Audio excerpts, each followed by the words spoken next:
Caro Energia sta mettendo in ginocchio le imprese italiane e friulane, l'allarme del presidente nazionale di Confcommercio Carlo Sangalli, l'appello alle istituzioni da parte delle categorie economiche friulane riunite oggi al Teatro Nuovo Giovanni da Udine. Inciampa e con il fucile spara un colpo che ferisce l'amico. A San Quirino una battuta di caccia ha rischiato di trasformarsi in tragedia, il ferito se la caverà in 30 giorni. A una settimana dall'inizio del cantiere l'ex Dormish ha già cambiato volto. Smantellati gli oblò, simbolo dell'edificio andato a fuoco nel 1998. Nei prossimi giorni inizieranno i lavori più complicati nel corpo principale del fabbricato. 20.000 auto e 500 camion transitano ogni giorno per Tricesimo. I maxi transiti hanno creato avvallamenti lungo tutta la Pontebana, iniziati i lavori di riasfaltatura. Dopo il pari in rimonta con l'Atalanta, per un pozzo si nasconde sempre meno e Radio Anch'io dice nelle 4-5 squadre di vertice ci siamo anche noi. A bianconero l'ex Stefano Fiore che parla di un udinese mai vista.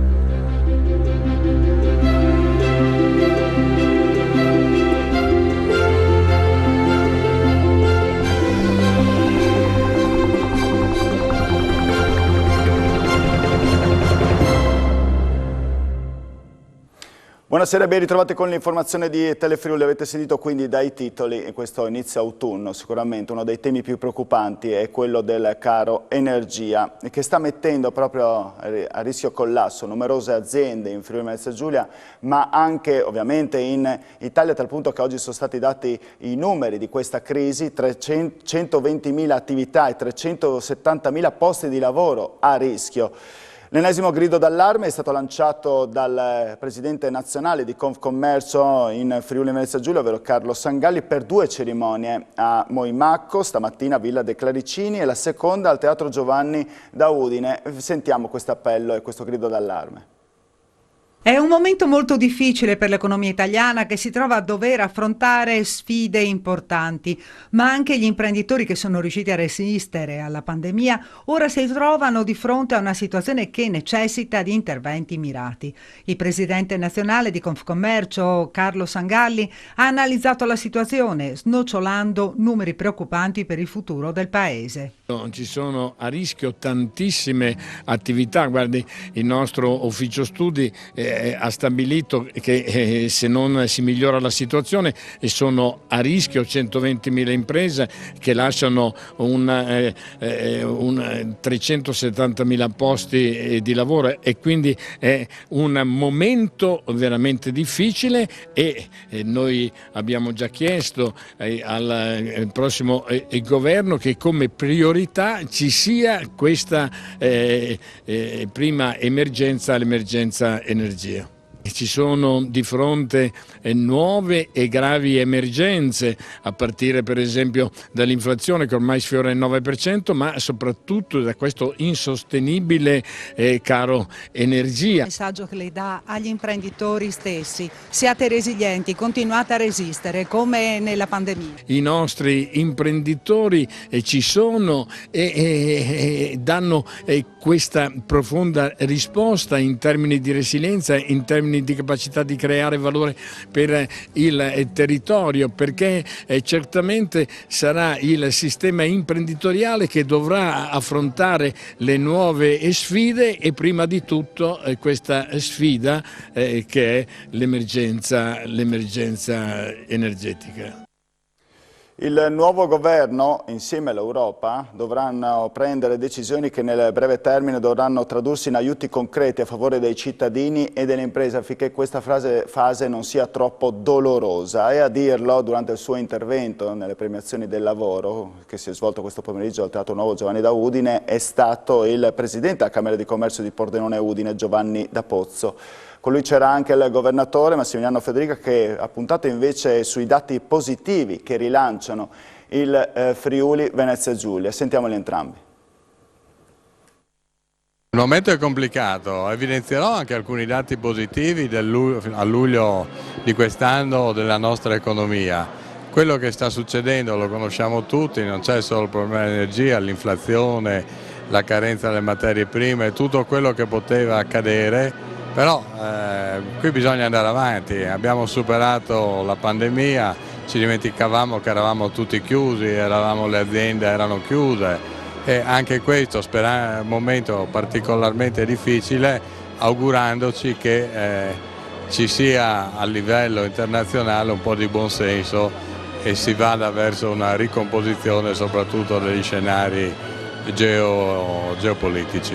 Devo dire che grazie alla forza di reazione del mondo produttivo del Friuli Venezia Giulia siamo riusciti anche nei periodi più drammatici, penso a quello del Covid, ad avere un recupero importante. Siamo diventati la regione che è cresciuta di più in termini di extra pro capite nel 2021 e anche quella che ha avuto una crescita maggiore del PIL. Abbiamo diminuito la disoccupazione, siamo al più alto numero di occupati da quando ci sono le rivelazioni Istat, esattamente come se siamo al più alto numero, anzi al più alto abbassamento di gap tra occupazione maschile e femminile. Sicuramente però di fronte abbiamo mesi difficili e su questo spero che a livello europeo e nazionale si possano dare delle risposte concrete all'emergenza odierna che è il caro energia, la carenza di materie prime.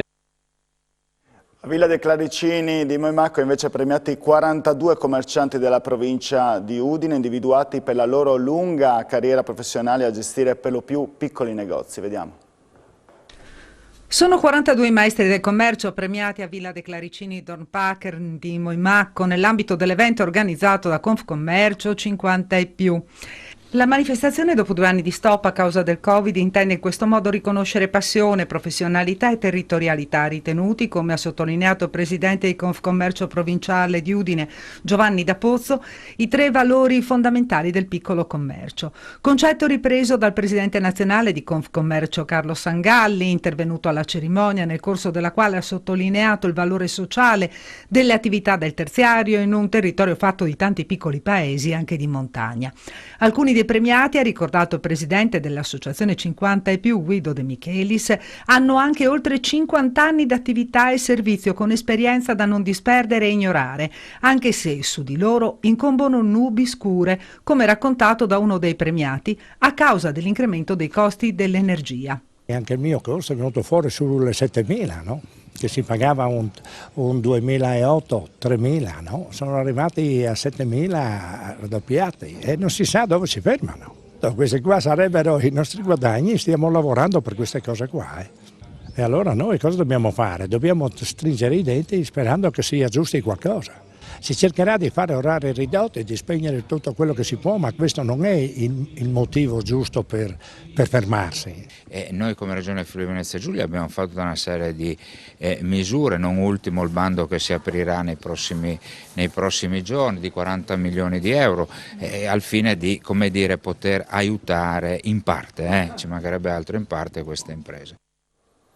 La cronaca: inciampa e il suo fucile spara un colpo che ferisce l'amico. A San Quirino una battuta di caccia ha rischiato di trasformarsi in tragedia, il ferito se la caverà in 30 giorni. Servizio.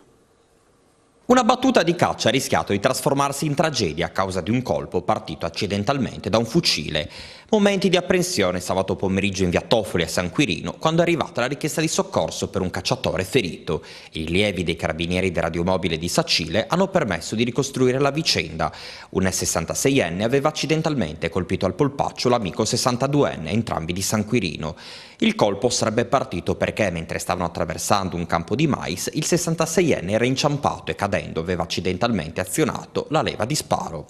Il ferito, trasportato all'ospedale di Pordenone, è stato giudicato guaribile in 30 giorni. L'amico è stato deferito alla procura di Pordenone per lesioni colpose, mentre la sua arma, un fucile Benelli M2 calibro 12, regolarmente detenuto, è stato posto sotto sequestro per ulteriori accertamenti.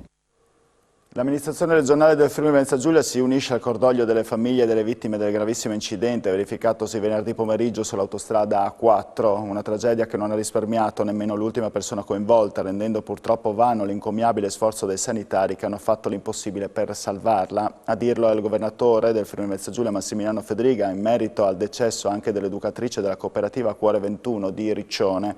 Salgono quindi a 7 i morti della tragedia avvenuta a San Donà di Piave sull'autostrada. La città di Riccione si prepara a dare l'ultimo abbraccio alle vittime, le salme dovrebbero arrivare nella cittadina mercoledì e le esequie si dovrebbero svolgere giovedì al massimo venerdì. Ieri sera intanto si è tenuta la veglia funebre alla quale hanno partecipato 2000 persone più quelle collegate in streaming. Sorpreso a rubare dal proprietario di casa che lo insegue, tenta di nascondersi in un boschetto. A trovare il ladro ci pensano i carabinieri che lo arrestano. Il fatto è avvenuto ad Aviano. Aveva tentato di nascondersi in un boschetto, credendo così di poter scampare i carabinieri che gli stavano dando la caccia.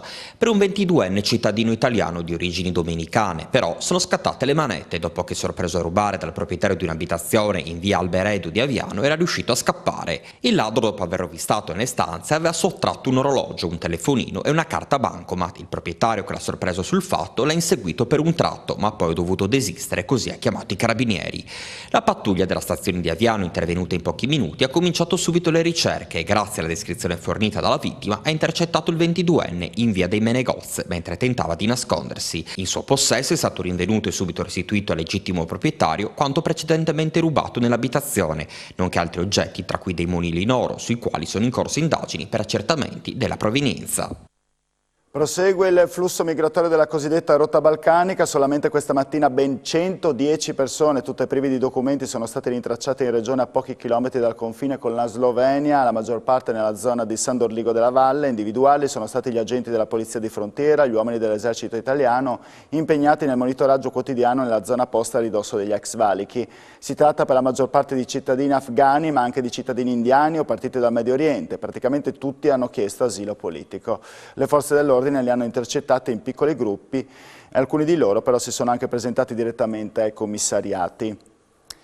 Investiti mentre attraversavano la strada, nel primo pomeriggio di oggi in Viale Palmanova a Udine una coppia di cittadini cinesi, fratello e sorella, è stata centrata in pieno da una macchina, una Skoda Fabia condotta da un anziano. I due pedoni che lavorano in un vicino centro commerciale si erano recati a prendere una pizza all'Istanbul Kebab. Al momento di attraversare la strada, per causa in corso d'accertamento da parte della polizia locale, sono stati centrati in pieno dalla vettura diretta verso il centro di Udine, mentre la sorella ha riportato soltanto qualche scorrezione e il fratello, che ha sfondato il parabrezza della Skoda, ha riportato ferite serie. Ancora cronaca, 2 centauri sono rimasti seriamente feriti in un incidente stradale accaduto ieri sera a San Daniele del Friuli lungo la strada regionale 463 nel tratto che prende il nome di Via Carnia. Attorno alle 20 una motocicletta e una autovettura si sono scontrate, le 2 persone in sella alle 2 ruote sono state sbalzate, i 2 feriti sono stati portati in condizioni serie al Santa Maria Misericordia di Udine. Continua il muro di gomma sul caso Regeni da parte dell'autorità egiziana che ha letteralmente snobbato l'invito a incontrare il ministro italiano Cartabia. Una nuova strada giudiziaria però potrebbe essere intrapresa dal prossimo governo Meloni. Servizio. La famiglia di Giulio Regeni sembra sempre più impossibilitata ad ottenere verità. L'inchiesta sul giovane ricercatore friulano, barbaramente rapito al Cairo il 25 gennaio 2016 e poi ritrovato senza vita il 3 febbraio successivo, pare giunta ad un punto fermo a causa della giustizia del paese nordafricano. Come riferito dalla Procura Generale, in Egitto non si potrà più aprire un procedimento nei confronti dei 4 imputati appartenenti ai servizi segreti del Cairo per il principio del nebis in idem, che prevede che un giudice non possa esprimersi 2 volte sulla stessa azione.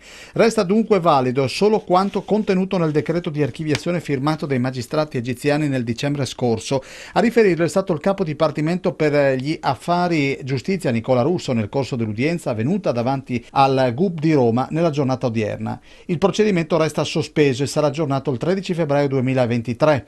Comprensibile l'amarezza dei genitori di Giulio, Claudio Regeni e Paola Defendi, che oggi hanno inoltre saputo che la richiesta di incontro all'autorità egiziana proposta dalla ministra Marta Cartabia lo scorso gennaio non ha ottenuto alcuna risposta. È emersa ancora una volta e con ulteriore chiarezza che le autorità egiziane non hanno nessuna intenzione di collaborare, hanno commentato i 2 friulani che ora auspicano una reazione di dignità da parte del governo italiano. Nel corso dell'audizione odierna però è stata indicata un'altra possibile strada sulla quale l'Italia potrebbe cercare verità e giustizia, ovvero quella che tira in ballo la violazione della risoluzione contro la tortura sottoscritta nel 1984 anche dall'Egitto. Questo percorso però, come suggerito da Nicola Russo, sarà valutata solamente dal nuovo ministro della giustizia che sarà eletto nel governo Meloni. La politica, nessuna tassa sull'abitazione principale, maggiori aliquote per consentire ai comuni di modulare lo sviluppo delle città. Questo è l'obiettivo della norma sulle imposte degli immobili che dal 1 gennaio sarà di competenza regionale. Sentiamo. La nuova tassa sugli immobili farà il suo esordio dal 1° gennaio. Il Consiglio regionale ha avviato l'iter di approvazione della norma promossa dalla Giunta e illustrata in prima commissione dall'assessore Pierpaolo Roberti, che ha spiegato come la riforma sia nata dagli accordi finanziari con lo Stato sottoscritti dal governatore Fedriga e che ha visto un percorso di condivisione di tutti i soggetti interessati, avendo ben chiaro l'obiettivo di favorire il contribuente e le amministrazioni comunali. Sulla abitazione principale viene posta la parola fine a possibilità, in quanto la norma nazionale parla di esenzione, mentre quella regionale di esclusione, ha precisato Roberti.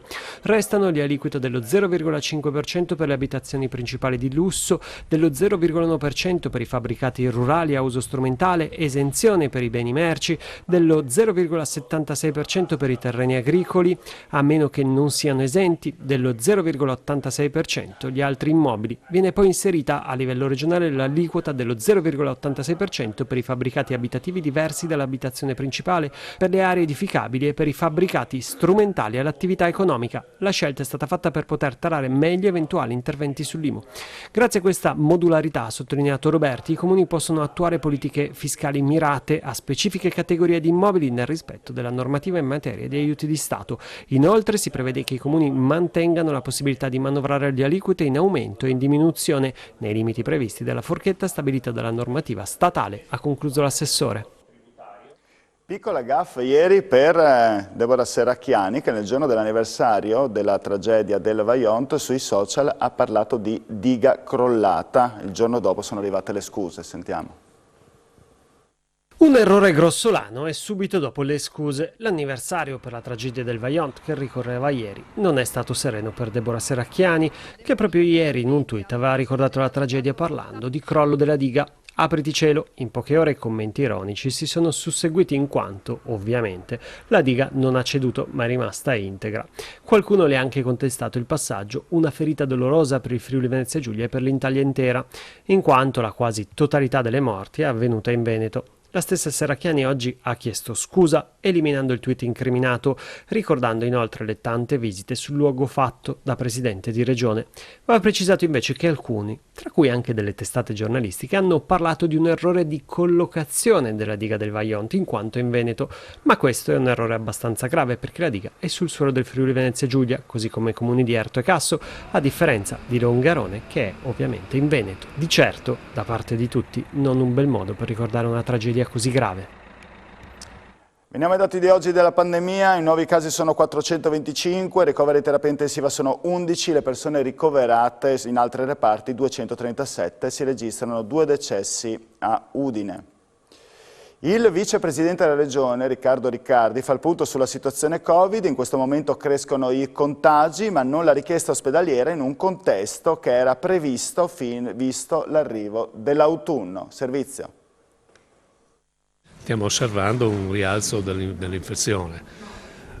Fortunatamente vediamo che non c'è coerenza tra il rialzo dell'infezione e la domanda ospedaliera.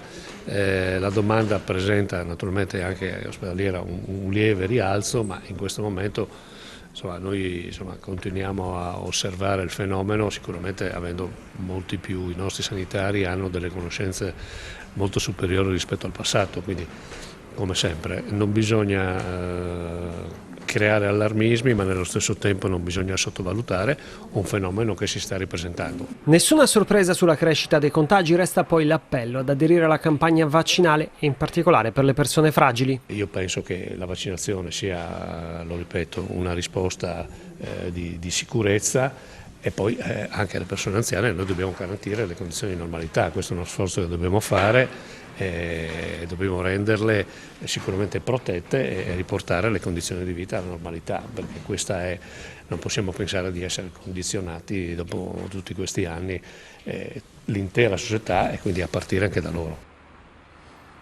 Al via il progetto Si fa Rete, promosso dalla Regione per supportare e formare le persone che si prendono cura degli anziani. Andiamo a vedere.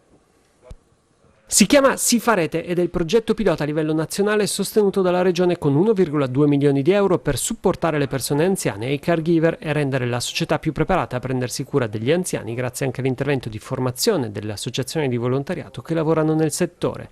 Presentato nella sede dell'ITIS dal vicepresidente della Regione Riccardo Riccardi, Sifarete coinvolge 7 enti del terzo settore dislocati su tutta la Regione. Nel dettaglio l'Associazione Goffredo De Banfil, Centro Caritas Arcidiocesi di Udine, Assostengo, Acri del Friuli Venezia Giulia, Università della Terza Età Paolo Nagliato, Aulos e Incontriamo. Il progetto supporta programmi formativi destinati agli assistenti familiari con un partenariato tra pubblico e privato e in generale promuove interventi di informazione e formazione a favore dei caregiver sulla gestione della malattia dedicati per tipologia di patologia e lo fa in collaborazione con i servizi istituzionali. Torniamo a Udine, dove è stata smantellata la parete di Oblò, simbolo dell'ex Dornish, un episodio che è avvenuto oggi, anche tirando numerosi curiosi che hanno assistito allo smantellamento. Prosegue così la demolizione dell'edificio che diventerà la nuova sede dell'ITS Malignani. Vediamo. Entrano nella fase cruciale i lavori di demolizione dell'ex Dornish. Qui verrà realizzata la nuova sede del MITS, il Malignani Istituto Tecnico Superiore, dove verranno formati i tecnici del futuro. Oggi sono stati smantellati i vecchi oblò, costruiti a fine anni 50, simbolo dell'ex fabbrica di birra andata a fuoco nel 1999. Oggi abbiamo iniziato ad affrontare la demolizione su via Bassi, quindi percorrendo al contrario quello che è stata la fase di montaggio del pannello, adesso il pannello viene imbragato con l'autogru, vengono tagliati i fissaggi e viene calato a terra. Al termine di questa settimana confidiamo di aver tolto tutti i pannelli su via Bassi. Chi percorre oggi via Bassi o via Micesio si trova davanti a un mucchio di detriti con il palazzo completamente sventrato. La difficoltà è demolire un edificio che ha avuto un incendio e quindi è strutturalmente compromesso, quindi bisogna andare per piccoli passi e quindi demolire progressivamente partendo da un lato per poi completare. Il cantiere, iniziato una settimana fa, si concentrerà ora sul corpo centrale del fabbricato. Teniamo dritta la barra per concludere le demolizioni a fine anno. In questo momento stiamo per uscire con le gare per la costruzione delle opere strutturali che dovrebbero essere in continuità. Andiamo ora a Tricesimo, 20.000 auto e 500 camion transitano ogni giorno per l'abitato, così il manto stradale della Pontebana ha ceduto in più punti. Per questo sono in corso lavori di asfaltatura che stanno provocando disagi importanti al traffico. Entro il mese di ottobre le operazioni dovrebbero terminare. Vediamo. Tricesimo da una quindicina di giorni sta vivendo momenti di difficoltà per la chiusura di un lato della Pontebana per i lavori di riasfaltatura dovuti allo sfondamento del fondo provocato dall'eccezionale transito di mezzi pesanti, 500 al giorno e 20.000 auto sulle 24 ore. Chi arriva da nord viene fatto deviare sulle laterali e negli orari di punta, gli ingorghi sono inevitabili. Lavori che dovrebbero terminare, condizioni meteo permettendo, nell'arco di 3 settimane. Operazioni di riasfaltatura effettuate con un materiale speciale proprio per resistere meglio al traffico pesante. Ma come evidenzia il sindaco Baiuti, Tricesimo sopporta un livello di inquinamento molto alto e l'amministrazione sta spingendo affinché entro giugno del prossimo anno venga realizzata anche una rotonda, grazie ad un accordo con FVG Strade. C'è stata una prima settimana di lavoro, ne seguiranno altre 2. Questa la prossima, auspicabilmente se il tempo tiene, quindi consente all'impresa di lavorare una decina di ore al giorno. Sono lavori necessitati purtroppo dal fatto di aver riscontrato ulteriori cedimenti lungo il manto della statale 13, che è un manto che sopporta un traffico molto pesante in tutti i sensi e che ha portato, diciamo così, a queste imperfezioni del manto stradale che creavano pericolo anche proprio per gli automobilisti, oltre che per i pedoni e i ciclisti che corrono lungo i marciapiedi laterali. A Udine, per ricordare Giulietta e Romeo, non c'è il balcone di Verona, ma c'è una panchina accanto alla cartellonistica che è stata apposta oggi in piazza Venerio, dove un tempo sorgeva il palazzo in cui i veri protagonisti ai quali si sarebbe ispirato Shakespeare si innamorarono perdutamente. Andiamo a vedere.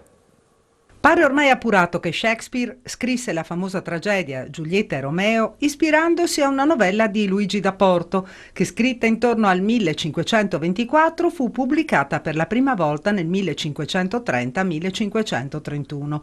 Da tempo Udine cavalca la sua battaglia perché il fatto venga riconosciuto ufficialmente e ora proprio in piazza Venerio, dove sorgeva il palazzo in cui il da Porto si innamorò perdutamente di Lucina Savorgnan del Monte, oltre alla panchina è stata posta una cartellonistica con riferimenti storici precisi. Abbiamo voluto ripristinare una verità storica, o meglio un'informazione storica, collocando questi pannelli che fanno vedere i resti del palazzo, le fondamenta, ma anche altri elementi che connotano in pratica e dimostrano come la storia è una storia friulana, con tutti gli elementi in pratica per ricordare che Giulietta e Romeo erano protagonisti di questo nostro Friuli.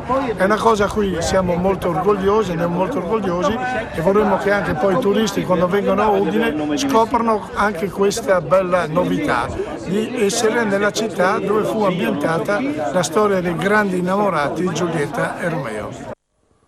Torniamo a parlare del caro energia con cui abbiamo aperto il nostro notiziario, caro energia che rischia di travolgere anche il mondo culturale, quindi di mettere in ginocchio il mondo dell'associazionismo. L'assessore regionale Tiziana Gibelli ha annunciato misure di sostegno ad hoc, come è stato durante la pandemia, nella prossima legge di bilancio. Servizio. Aiuti alle associazioni culturali, in particolare a quelle che uniscono le forze per creare eventi sempre più di richiamo.